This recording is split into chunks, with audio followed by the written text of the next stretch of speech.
공정하다는 착각이라는 책에서 마이클 샌델은 성공이 재능이나 노력에서 오는 게 아니라 운에서 오는 거라고 강조를 합니다. 이거는 이제 존 롤스가 재능에 대해서 얘기한 거랑 굉장히 비슷한 맥락에서 얘기한 겁니다. 어쨌든 샌델이 제일 강조하는 것이 운에 대한 문제, 그리고 그 운에서 비롯한 것이니까 사람들이 겸손해야 된다.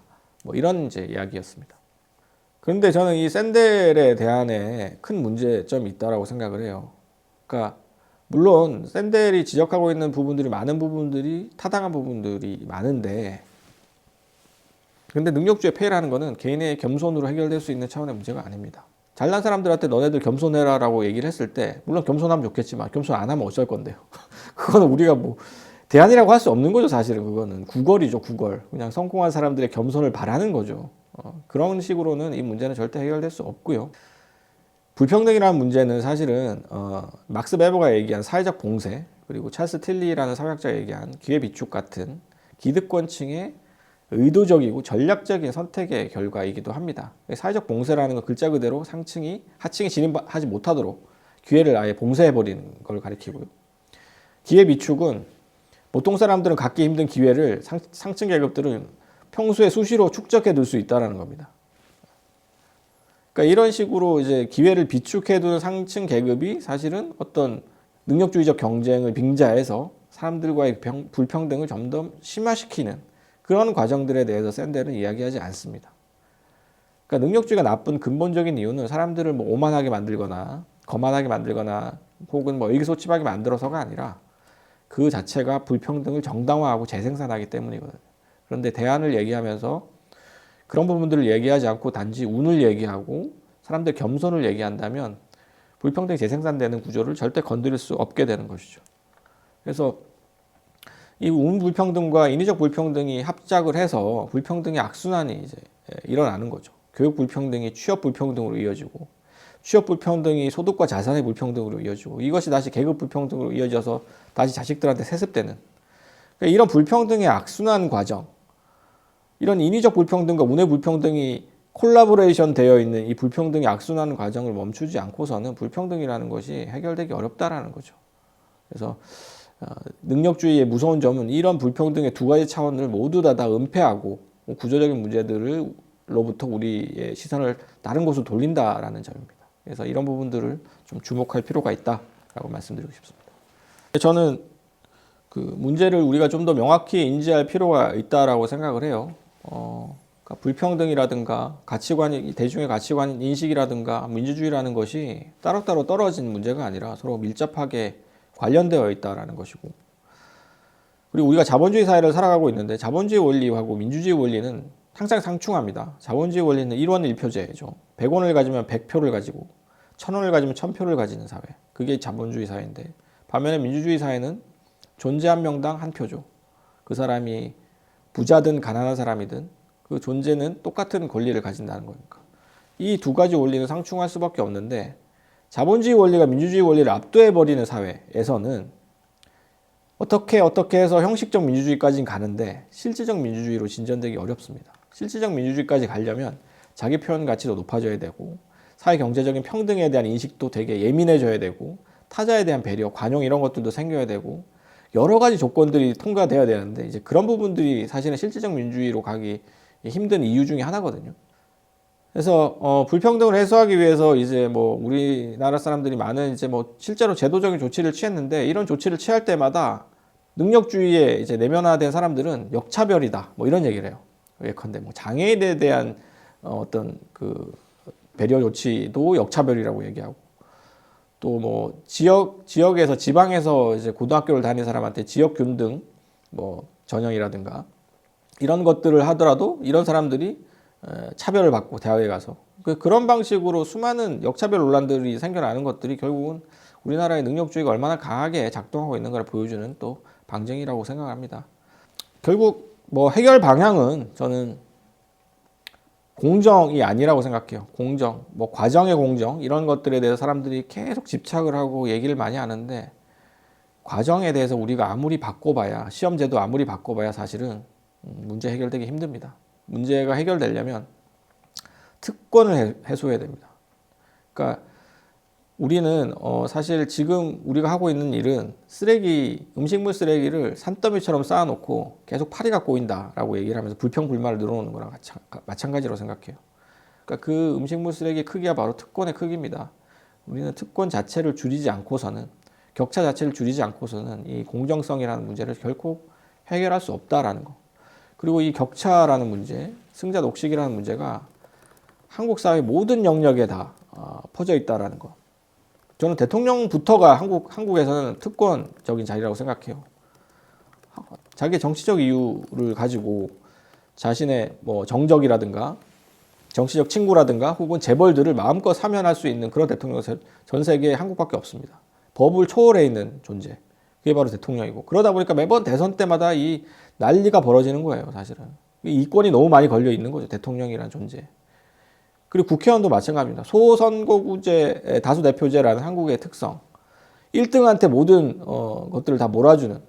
그 2등을 한 후보한테 간 표는 모두가 다 사표가 될 수밖에 없는 그런 정치 제도 자체가 사실은 특권을 강화할 수밖에 없는 제도고 승자 독식적인 제도인 거죠. 그러니까 이런 모든 특권적 제도 문화들을 다 뜯어 고쳐야지 사실은 우리의 공정성이라는 문제, 능력주의라는 문제가 어느 정도 해결할 수 있다라는 거죠. 저는 한국 사람들이 지금 이렇게 능력주의가 강한 상태에서 우리가 그냥 규범적으로 도덕적으로 평등을 강조한다고 해서 사람들이 평등이 옳겠구나 하고 따라올 거라고 절대 생각하지 않습니다. 한국 사람들이 평등을 아무리 강조해도 불평등에 대한 선언은 하루아침에 바뀌지 않아요. 그러면 어떻게 해결해야 되는가? 저는 다원적 정의라는 것이 우리의 해결 방향 중에 하나라고 생각을 합니다. 다원적 정의라는 것은 아마티아 센이라는 경제학자가 한 말인데요. 그러니까 구체적 상황에 대해서 정의의 원칙을 하나만 적용하는 것을 예컨대 평등의 원칙이라든가 뭐 형평의 원칙이라든가 필요의 원칙이라든가 이런 것을 이제 하나의 정의 원칙이라고 할 때 그런 것들을 하나만 제시하는 게 아니라 구체적 상황에 대해서 다양한 정의 원칙을 칵테일적으로 섞어서 처방하는 것입니다. 예컨대 장애인에 대한 지원은 필요의 원리에 따라서 주로 이루어지도록 하되 거기에 적절하게 형평의 원리, 능력주의적 원리를 좀 섞는 거 그런 것들도 필요하겠죠.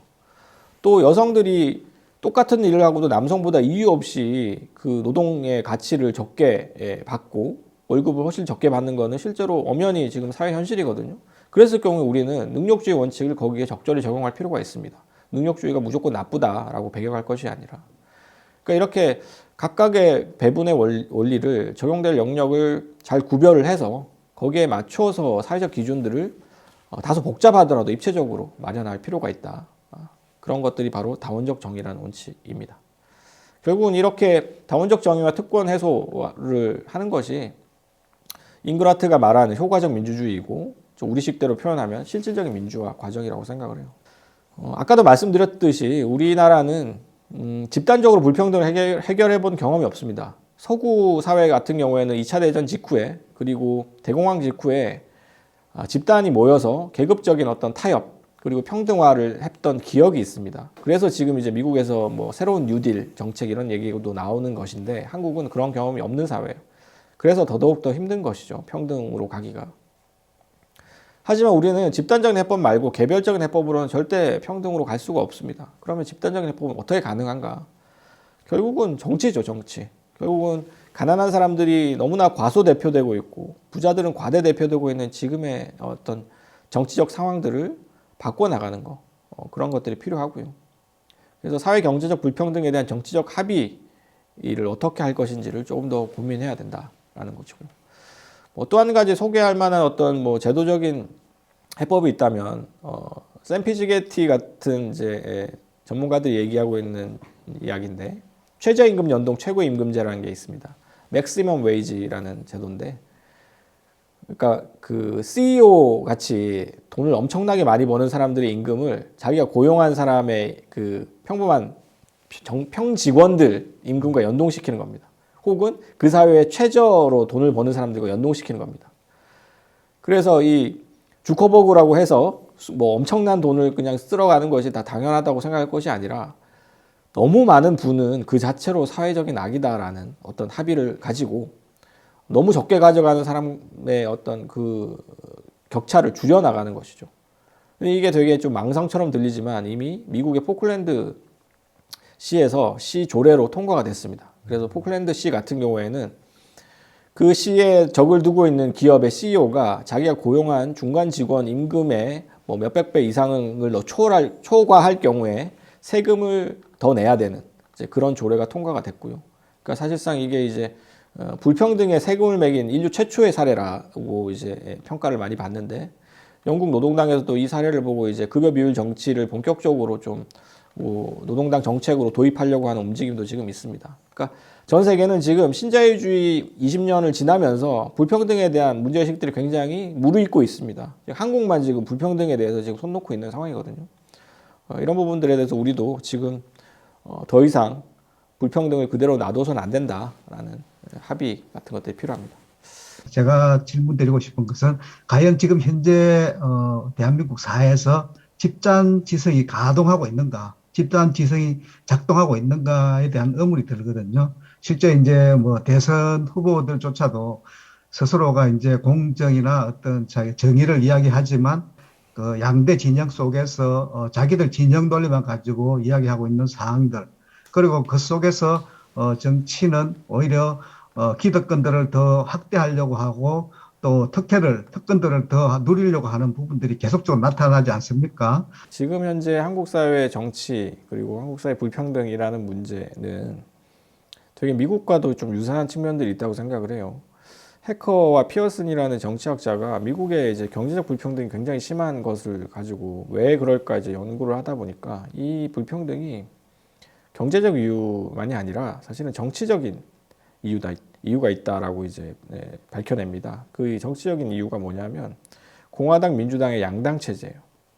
이 양당이 너무 오랫동안 서로 이제 이 권력을 나누어서 분점을 해서 나눠 먹기를 하다 보니까 사실 제3의 진보적인 어떤 세력들이 즉 등장할 수 없는 일종의 사다리 걷어차기가 발생을 했고, 그러다 보니까 사실은 이 민주당과 공화당이 대표하는 각각의 엘리트들 외에 다른 이제 계층들, 특히 이제 빈곤 계층들에 대한 문제들에 대해서는 체계적으로 정치의 의제에서 배제됐다는 겁니다.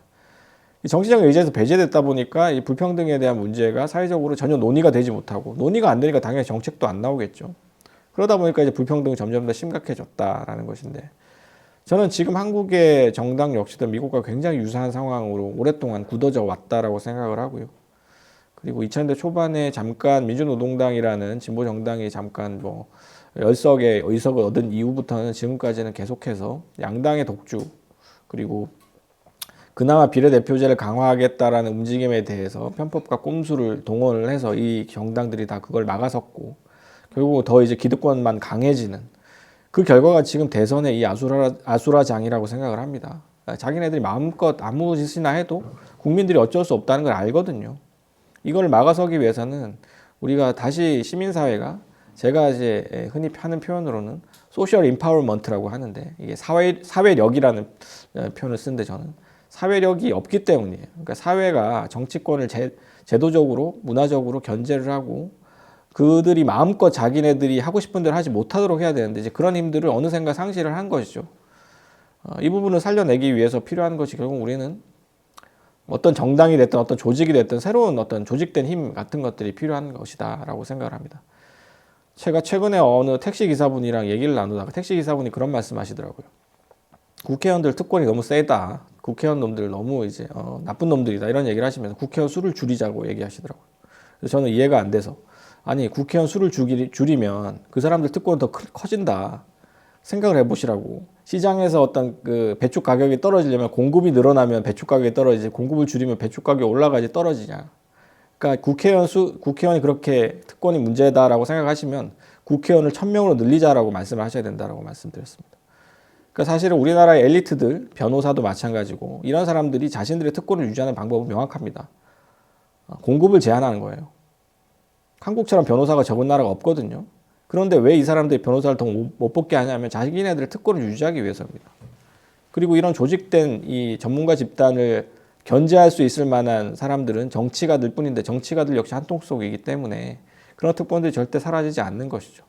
이 부분들을 해결하지 않고서는 한국의 능력주의라든가 승자 독식이라든가 불평등이라는 문제도 해결이 요원하다는 것이죠. 이걸 해결하려면 뭐냐? 결국은 조직된 시민의 힘 말고는 없거든요. 그걸 어떻게 만들어낼 것인가? 거기에 우리가 좀 노력과 논의들을 집중하고 고민을 해야 될 게 아닌가 하는 생각이 듭니다. 결국은 저는 우리가 정의로운 사회로 가야 된다고 생각을 해요. 능력주의를 넘어서 어떤 사회로 가야 되느냐? 결국 정의로운 사회다.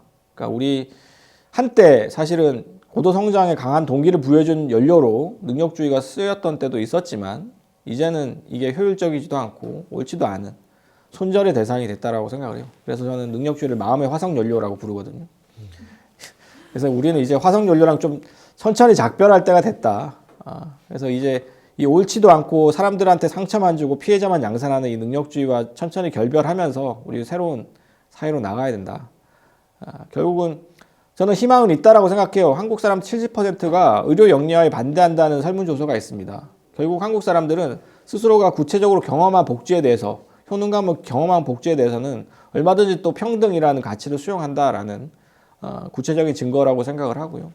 그런 면에서 특정한 어떤 정의관에 집착하기보다는 형평이나 평등이나 필요의 원리가 다 골고루 조합된 정의로운 사회로 가야 되지 않나 하고 생각을 해봅니다.